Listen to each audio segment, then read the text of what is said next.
Hey,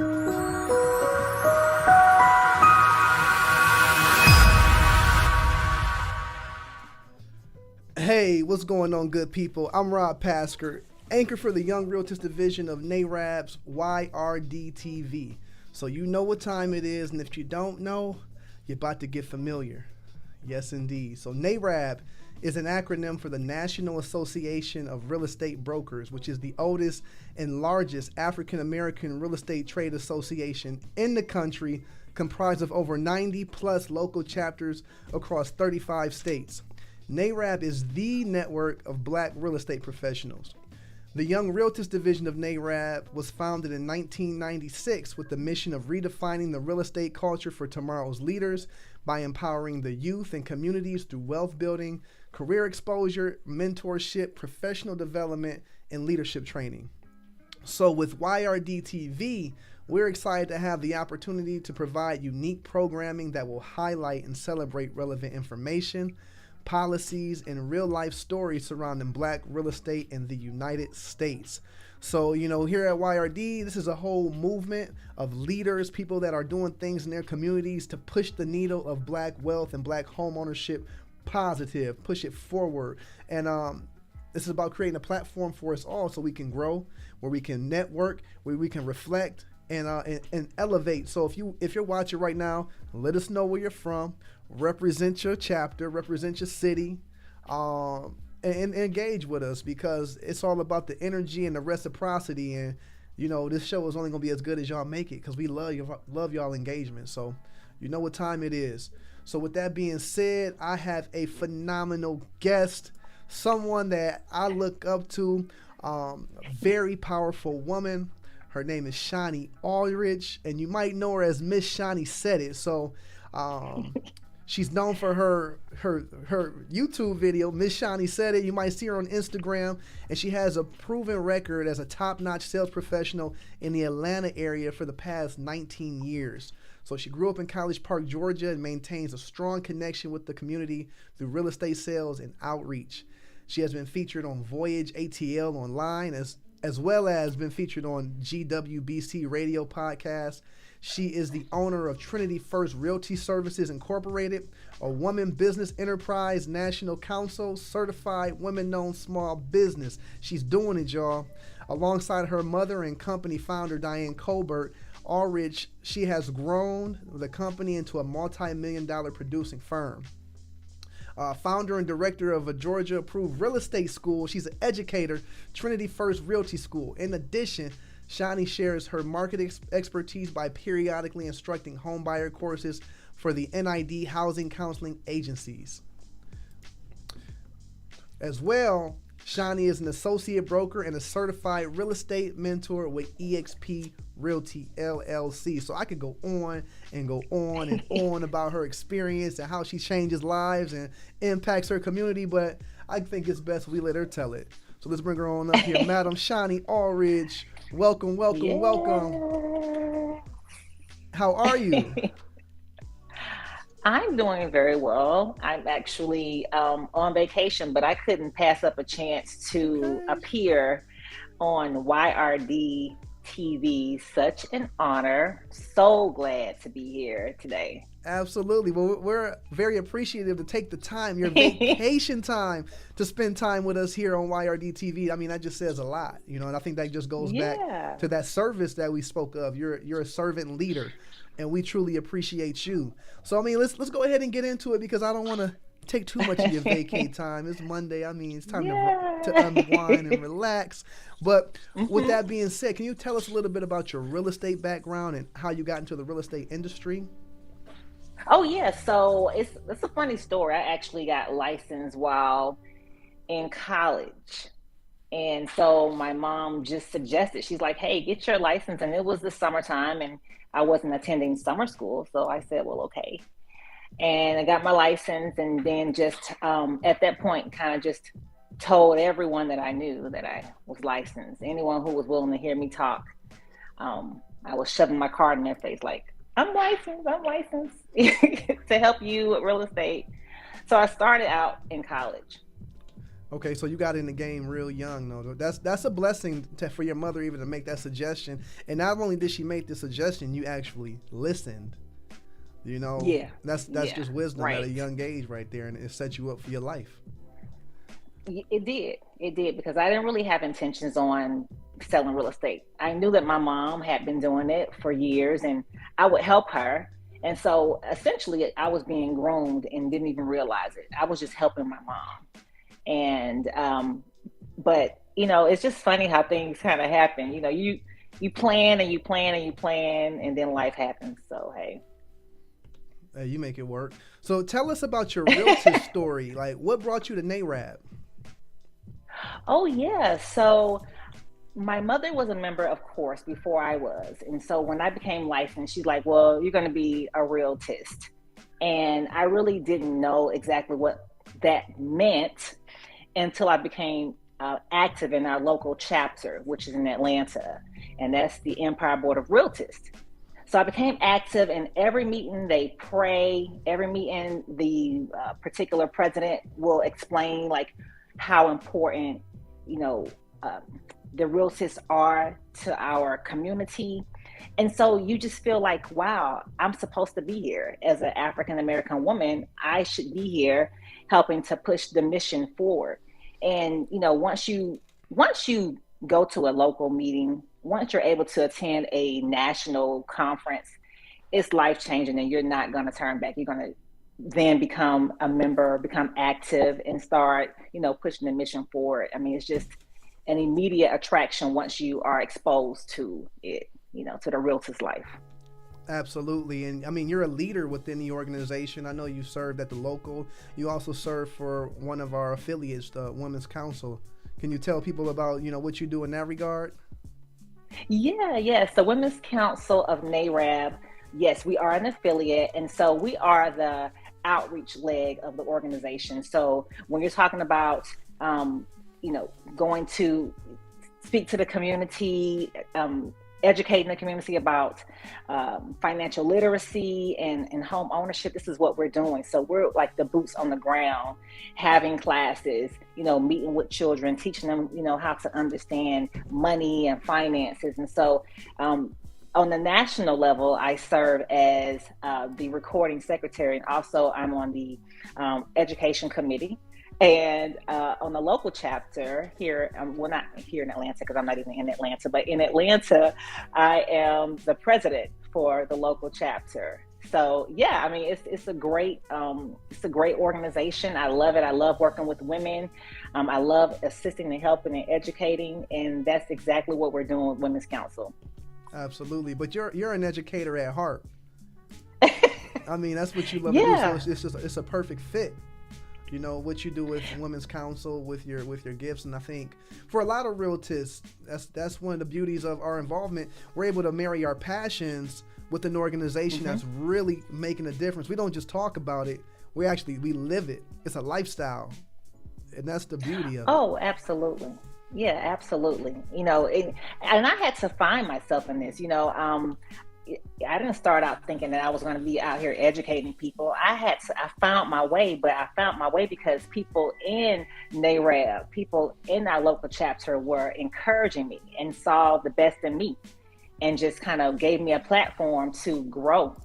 And here I am, doing all these different things. It's quite phenomenal how I've been able to grow as a professional and as a woman in the industry because of me being a part of this amazing organization. And that's another thing that I find very strong in NAREB is the opportunity for leadership development.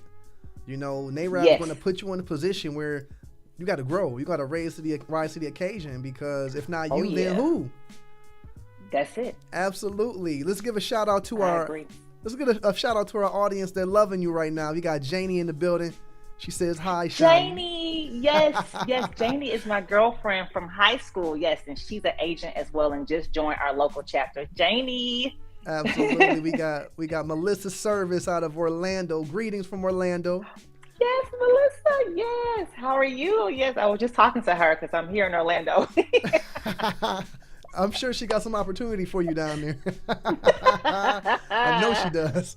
Shout out to Madam Amy McCoy, NAREB National Technology Yes, Committee Chair. Amy. She said Shawnee leads by example. My girl. Yep, and we got Dr. Take one to Naisha know one. in the building right here.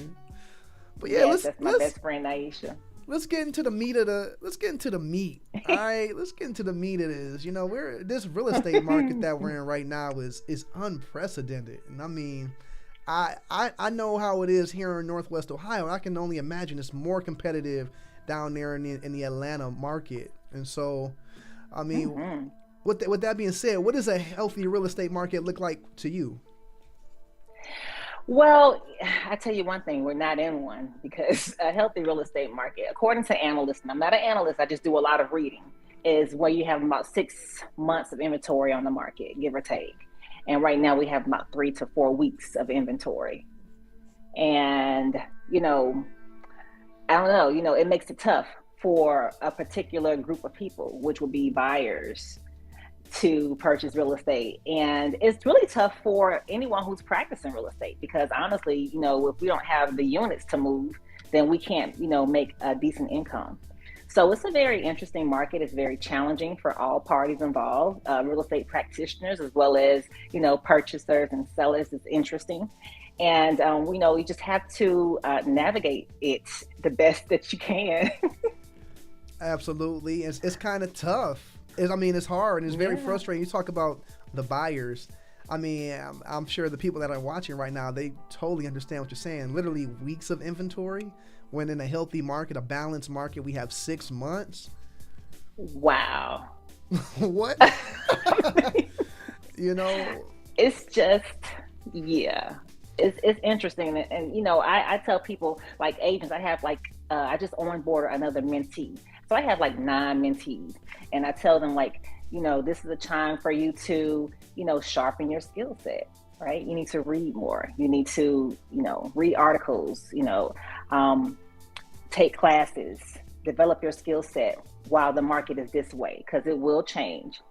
And when it changes, you'll be in position to do very well, because you did the part of like building your infrastructure, your personal infrastructure. Absolutely. With that being said, because it is a cycle and markets always change, you know, when do you see it shifting to a buyer's market? Well, I feel like it will definitely, you know, switch over, because when I got licensed, you know, the market was different. And then we had the market free fall in 07, 08, and then it got better. And, you know, so I've seen different cycles in my 19 plus years.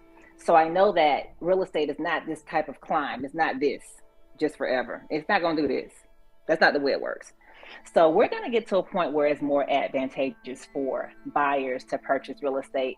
I don't know when. I read articles every day to try to see if there's going to be some sort of answer for us.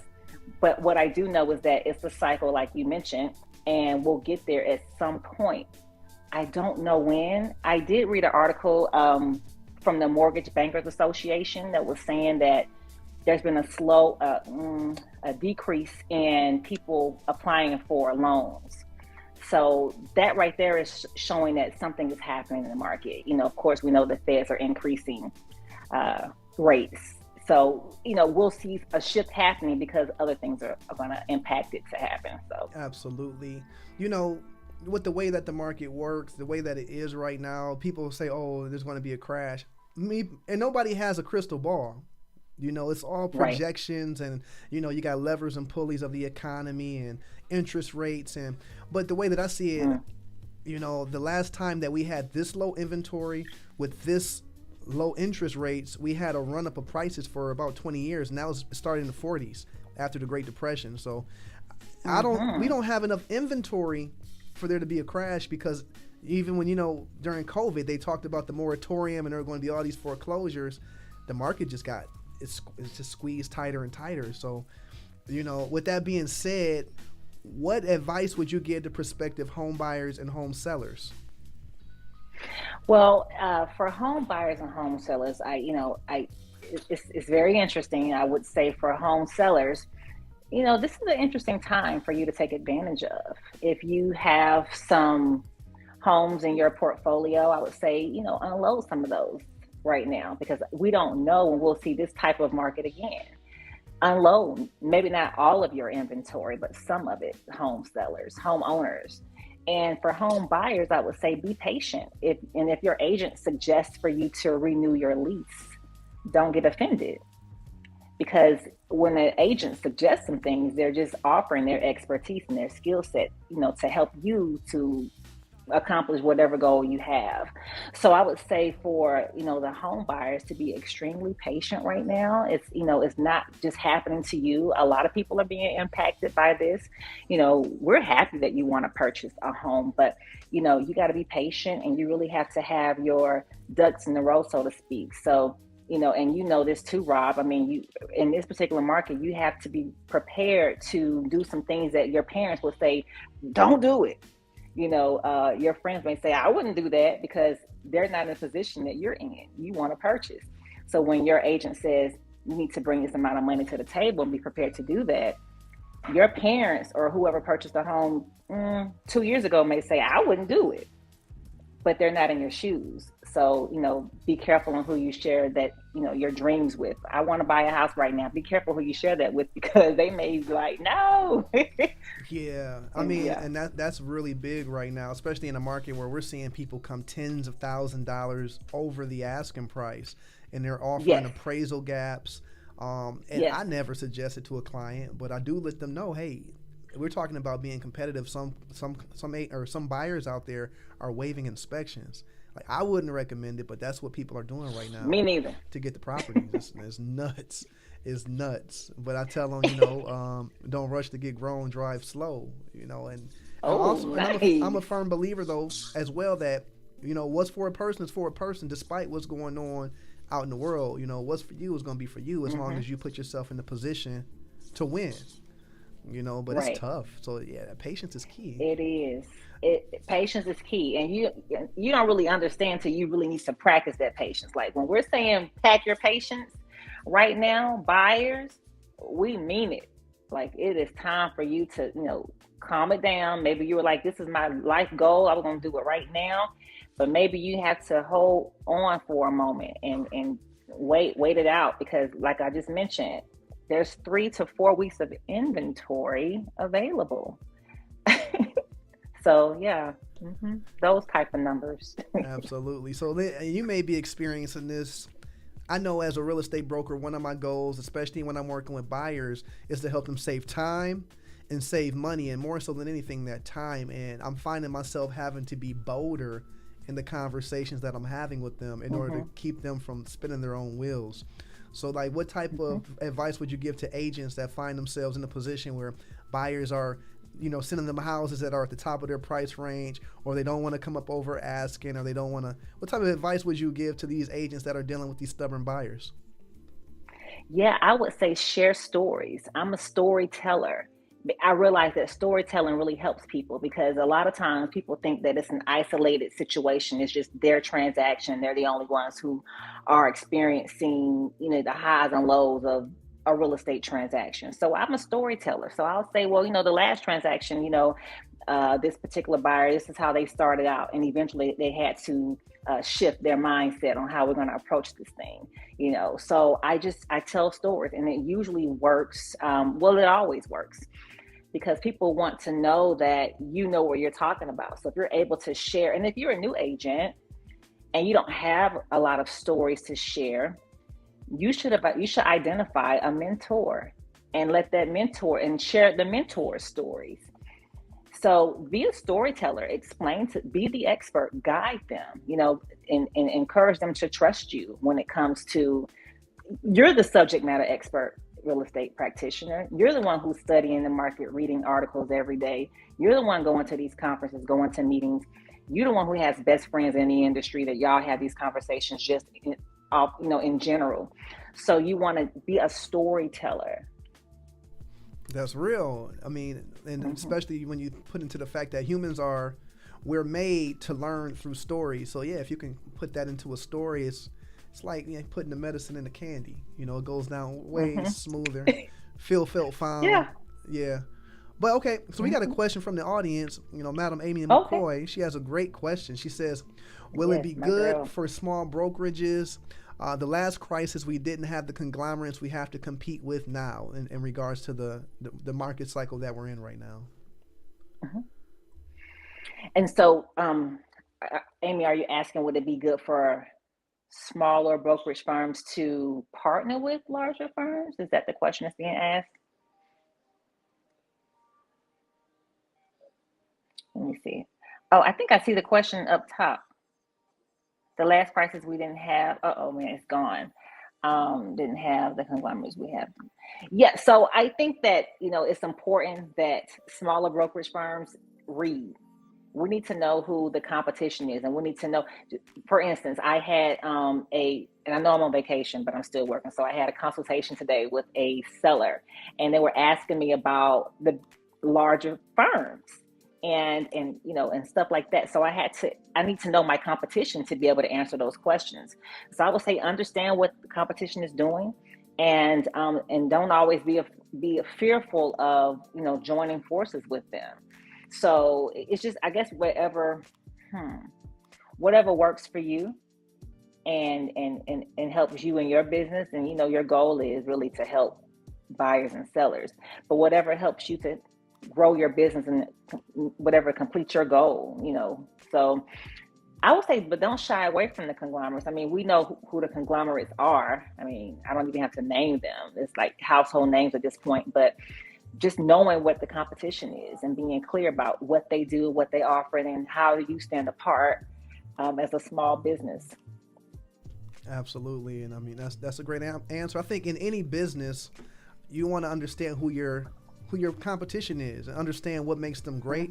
What are their core competencies, and you got to do a SWOT analysis, and that's a fluid thing when it comes to business. So do that SWOT analysis. That's right. Yep. Hey, we appreciate all y'all. Just one time for the one time. We appreciate you rocking with us. We got some great questions coming from the audience. Make sure you hit that like button. We want to see those likes. We want to see those hearts. If we make you laugh, hit the little laugh, because that helps us get on more timelines. Share, because I mean, what Madam Alridge is bringing us right now, this is stuff that could change somebody's life. So let's get it out to the masses. We got another question from Madam McCoy. Should we be pushing our zoning departments to consider changes to help build inventory? Yes, because if we're pushing them to build inventory, then they're going to have to do their research, and they need to be knowledgeable about what's happening. People need places to live. All right. I mean, if you're looking at the census statistics and you're seeing the incomes of people, then everyone is not in these higher price points. Everyone isn't able to afford those things. So yes, we should be pushing that, because if we do that, then that'll start the conversations. That'll make these particular departments have to do the research to see for themselves, because we know, and Amy knows because she's a numbers person, that numbers don't lie. And so then you can't hide behind the idea of ignorance. Well, we didn't know this was necessary. No, because you've done the research, because we've been pushing this conversation for so long. So yes. Here we go. We're back.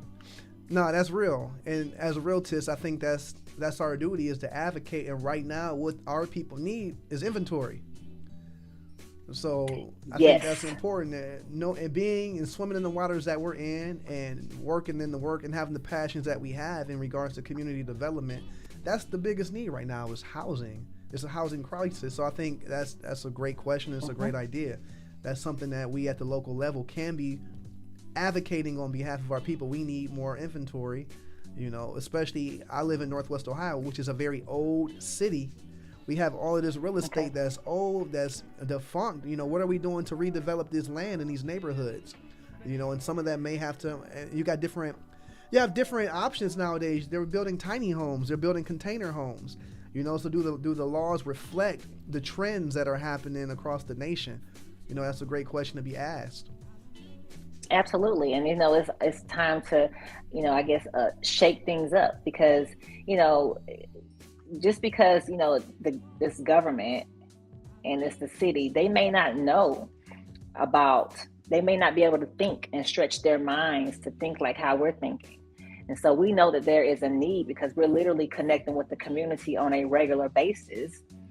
And then we go back and we share like, hey, this is what the need is. And we know this because we literally just had a home buyer seminar. And this is the issue that these persons have been sharing with us on a consistent basis. So yeah.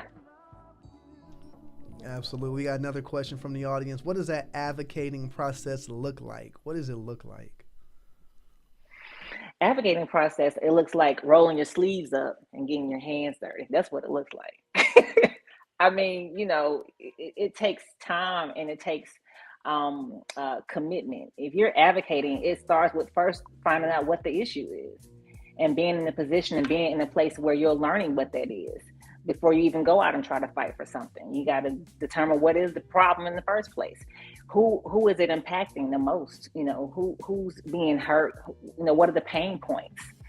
And then once you find out what that is, then you go out there and you get it done. And so you have to align yourself strategically with organizations. You don't have to go out here and just do it on your own. You align with organizations such as NAREB, such as the local NAREB chapters in the 35 chapters across, the nation. 35 states, excuse me. And you go out there and you get busy, So yeah, you want to be strategic about aligning yourself with organizations that have missions that you feel are important to work with. That's it. Not only do you learn from being involved, not only are you able to network and expand your network and learn and grow, but there's also power in numbers. So I know for me, joining NAREB put me in a position where I've been able to just really stretch myself and elevate myself in regards to business, in regards to productivity, with the reflections of the successful people around me. But also, I'm a part of a movement, and when there's movement, there's numbers. And so when we go to Capitol Hill, they listen because we have this many people in this many areas that all are focused on the same thing, and they listen, and we're able to get laws passed. We're able to get laws considered. And that's not only at the local level, the state level, the regional level, national level. And that's what NAREB is doing at all levels. We even have our own political action committee, and this is going down. Madam McCoy says, visit your county and city meetings, attend zoning meetings, and find out what is happening in your community. If you don't like what's happening, you speak up. And yeah, that's the truth. You have to be present, and we have to hold our elected officials accountable because they are public servants, and being public servants, they took on the job to work on our behalf. And so yeah, it's important that we show up, we learn. And it's also, it's not about just, banging on their door, and sometimes we have to build relationships. It's also important that, we as constituents, specifically realtors, business owners, that we donate to campaigns of the elected officials that believe in our mission and are going to open up the door for us. Because, we can vote, but we need to put our dollars behind it to really push the politicians that are going to open the doors for us. But that's what we do as realtors. We advocate. We're advocates. That's the first and foremost, we're advocates. So, Madam Shonnie. Yes. Your real estate business is wildly successful. So what advice would you give to a realtor who's looking to take their real estate career to the next level? I would say really, so when I was younger, I really thought that success was making money. And, I don't even have a dollar amount in my head. I was just like, I just want to make money and, take care of my daughter. So first you want to identify what's success to you, because everyone has a different definition. So what's your definition of success? All right. And then once you do that, then you work towards that particular goal. So define what that is first, and work towards it, and celebrate your wins, celebrate your losses, fail forward, and understand that it's a process. So when you see someone successful like Rob, or someone successful like Janie or Amy, know that it came with a price now. It came with a price. There was a lot of work that came involved with it, and there was some losses.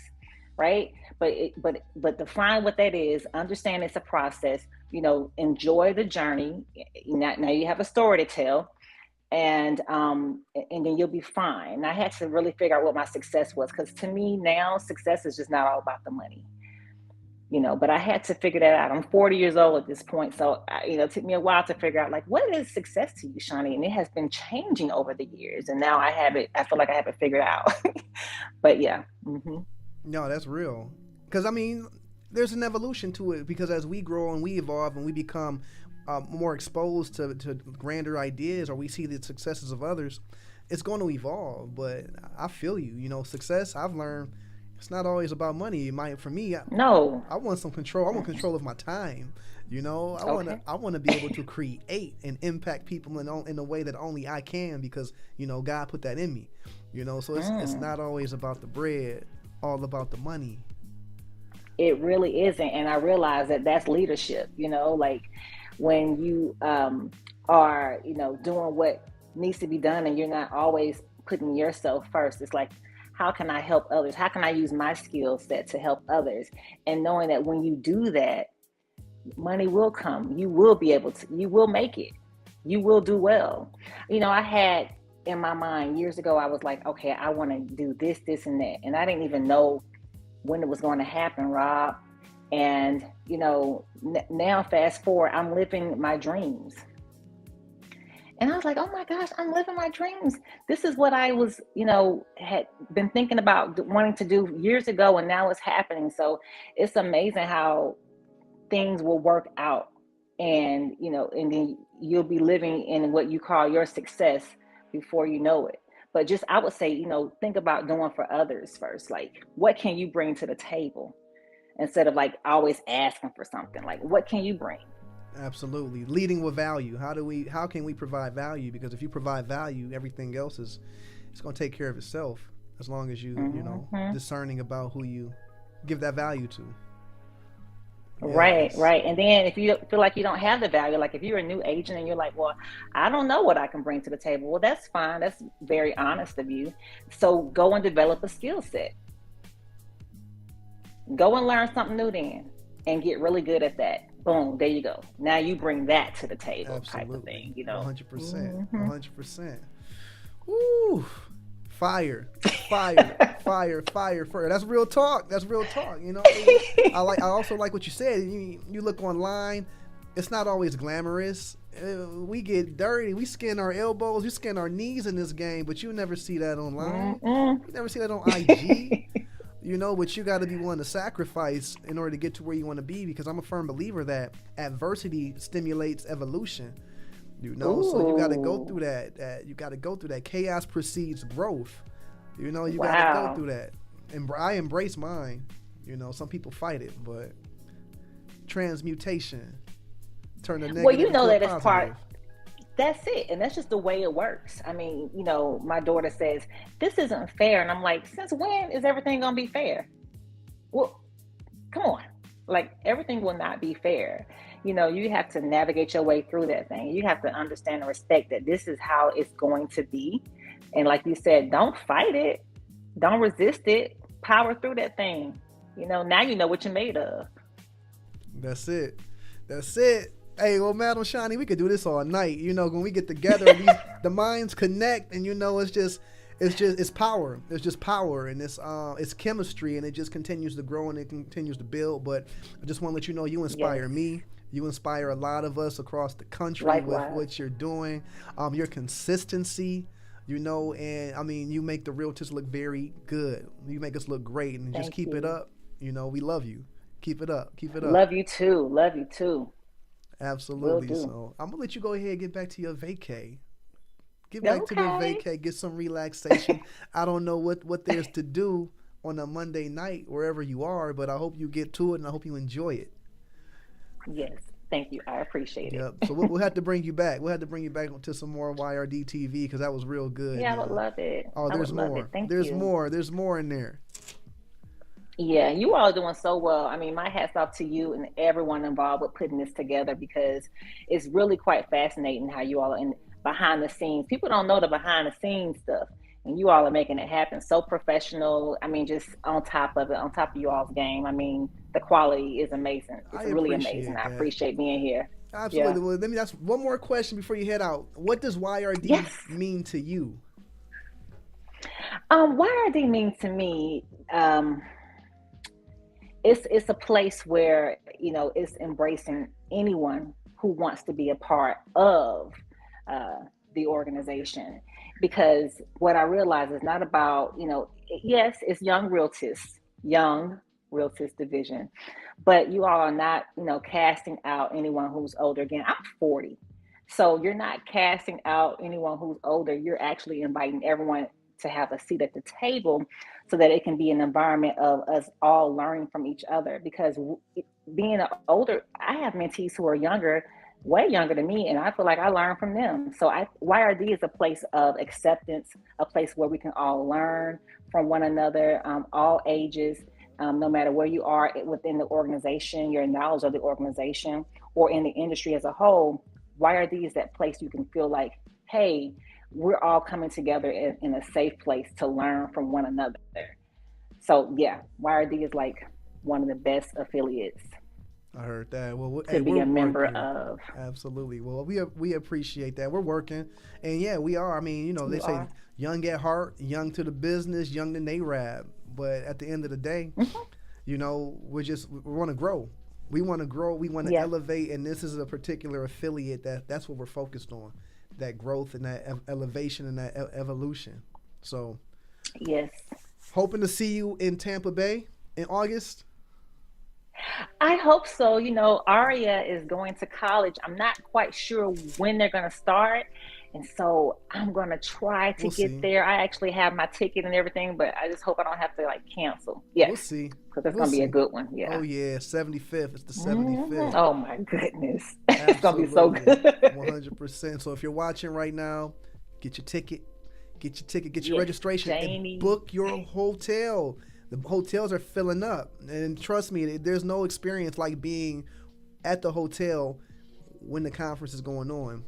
I mean, it's Hmm. cheaper to stay at an Airbnb maybe, but it's nothing like being there at the heart of it all, being able to just go Yeah. downstairs and you're bumping elbows and you're meeting people, and sometimes it's nice to do wardrobe changes too. So, You got it. Yep. yep. Get your tickets now and tap in for us every fourth Tuesday, YRD General Body Meeting. So hit the link in the bio. Make sure you get tapped in. We're looking for our May Pioneer. We do a YRD Pioneer, someone who's pushing that needle in their local markets, that are trailblazing in their local markets. And if you know someone you want to nominate, hit that button in the bio, and let's get them some recognition, because that's what it's about. We got to let people know we appreciate them and encourage them to continue to take it to another level. Hmm. Cool. Hmm. So you got something else for the people, madam? I want to say to anyone who's listening, please, please, please stay encouraged. I know this is a very interesting time in real estate. So if you're an agent, stay encouraged. It's going to be just fine. And if you are a buyer or seller listening, understand that real estate is a cycle. So, it's about patience and understanding, and keep that in mind. That's it. And one time for the one time, how can they find you? Where can they find you? How can they follow you? Oh, yeah, yeah. So you can find me on LinkedIn, Facebook, Instagram, Shawnee Aldridge. And you can also follow my YouTube channel where I do home tours, drop some, knowledge about real estate. It's Miss Shawnee Said It on YouTube. Go ahead and like and subscribe my channel. Yeah, absolutely. Mhm. That's it. All right, y'all heard it here. This has been YRD TV episode 22, and it's been a good one. So we appreciate you. Go ahead, enjoy your vacation, and I'm hope to see you soon. All right. Yes, absolutely. Thank you so much. Uh, it's my pleasure. It's all our pleasure. So enjoy. I'll see y'all Okay. later. Next Good Monday we'll be evening. back.